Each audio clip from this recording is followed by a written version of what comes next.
그다음에 나는 거기서 이제 싹 나갔는데 일주일 뒤에 내가 캐나다 가기 전날, 하루 전날에 MBC에서 그 PD분이 저를 불러가지고 여기 관광을 좀 시켜주겠대. 내가 캐나다 돌아가기 전에. 그 견학을 이제 이렇게. 그렇지. 그래서 이제 그 엄마의 바다라는 드라마를 그때 찍고 있었는데 PD분이 뒤에서 나를 소개를 하는 거야. 민수 씨 여기 굉장히 먼 데서 온 우리 이번에 미스 코리아 후보인데 한번 소개를 해주겠다. 그때 민수가 나한테 쳐다보지를 않아. 그냥 자기 머리를 이렇게 만지고 있어. 그러면서 내가 손을 내미니까 그때 내 손을 보고 그때 나를 보더라고. 그러면서 혹시 우리 미스 코리아 그 선발대회 때 만난 사람 아니냐고. 그래서 거기서 이제 헤어졌어. 그러면서 내가 그 PD분한테 물어봤어. 아니 그 사인 하나만 좀 받을 수 있을까? 스튜디오 나갈 때 만약에 있으면 물어보겠다. 그래가지고 나가니까 그 기자분들하고 무슨 인터뷰하고 있더라고요. 거기에 이제 나가서 물어봤어. 혹시 사인 하나 부탁해도 될까? 그러니까 이 형이 같이 커피 마시러 가재. 그래서 MBC 거기 카페가 있었거든.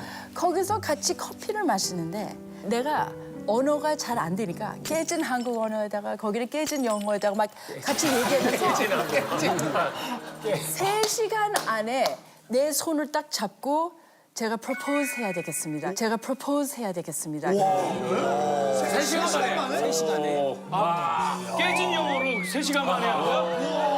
더 잘 찍었다. 에너지를 느꼈을 거야. 아마. 그렇지. 그러니까 3시간 이제 같이 카페에서 있었는데 그것도 촬영을 다 밀고 있고 그 상태에서 MBC에 내 손 잡고 걸어 다니는 거예요. 그렇지. 사람들이 자꾸 형수님이세요? 형수님. 그래서 내 속으로 그게 내 이름 아닌데? 왜 자꾸 형수님? 형수님이라고. 형수는 케일이지. 지금 잠깐 다른 여자하고 지금 그 사람은 아닌데 내가 23살이었다고. 그리고 이제 대학교 쪽 마지막 회가 남았어. 근데 내 손을 이렇게 하고 있는데 내가 이렇게 보니까 아 얼만큼 유명하면 만나는 여자마다 이렇게 얘기를 그럴 수 있지.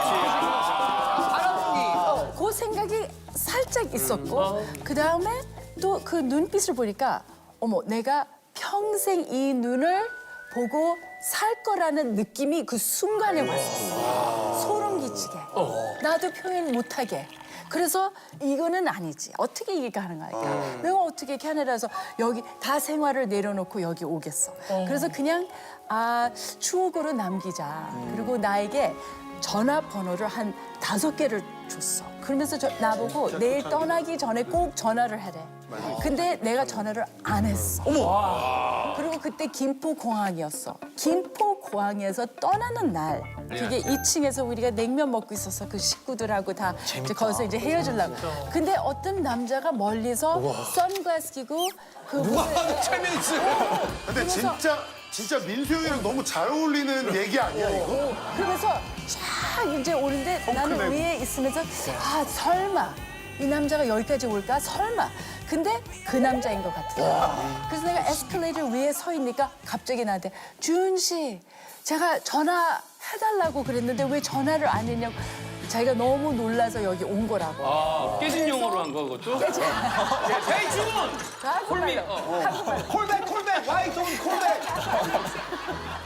그래서 그 박스에다가 자기가 밤새도록 사진들을 다 모아놓고 그 뒤에다가 막 그때는 뭐 이런 SNS가 없었기 때문에 거기에 다 자기 인생에 살아온 그런 사진들을 다 스토리를 쫙 스토리를 자기를 소개를 하기 위해 그래서 그 박스를 나한테 주면서 편지 하나에 거기에 오늘은 우리의 생일이다.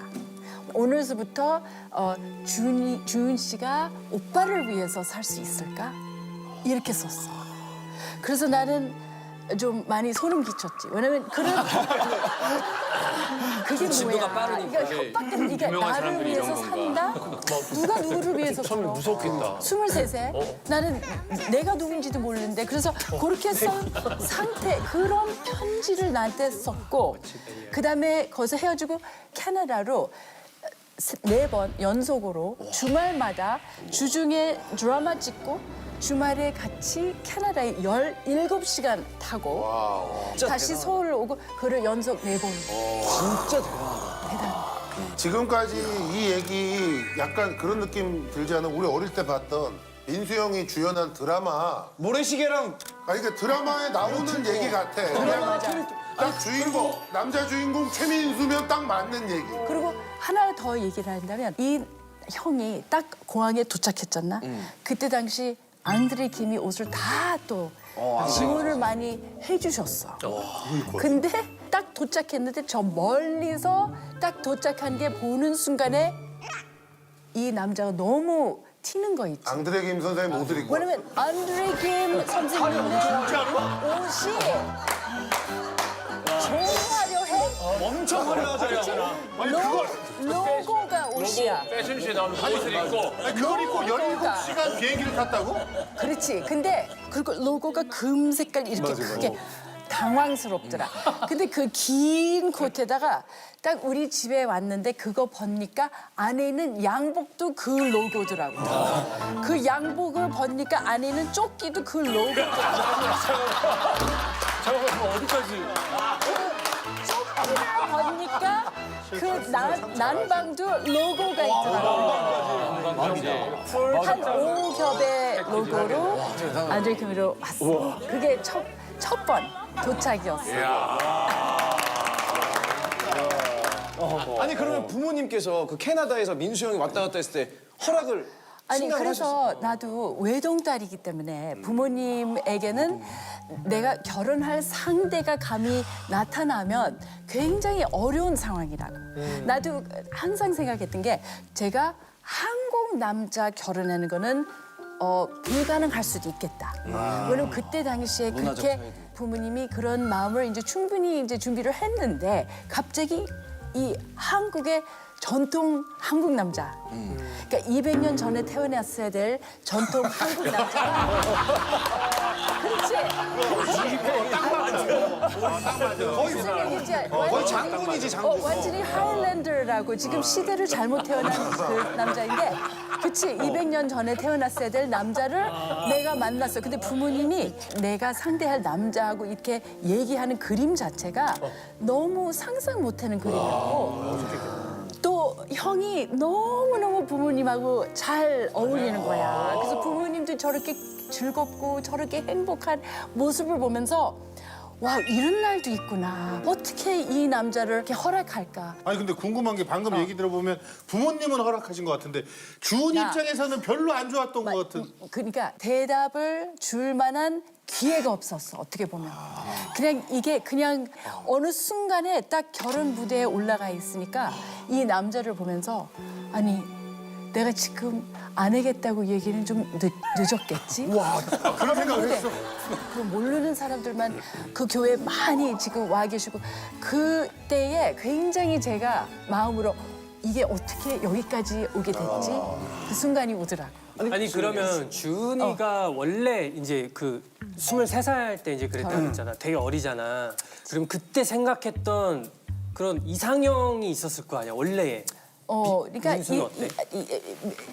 형은 아니었어. 유성만 아니야. 유성만 아니었어. 이상형은 사실 그렇게 튀는 사람은 아니었고 좀 차분하면서 좀 공부도 막 좀 이렇게 막 집중이 되고 좀 그런 사람을 좀 매력으로 이제 느꼈던 것 같고. 그렇네. 근데 너무 상상 못하는 완전 반대네. 사람이 200년 전 됐었지. 남자니까. 200년 전 남자. 거의 리얼 드라마 도깨비네.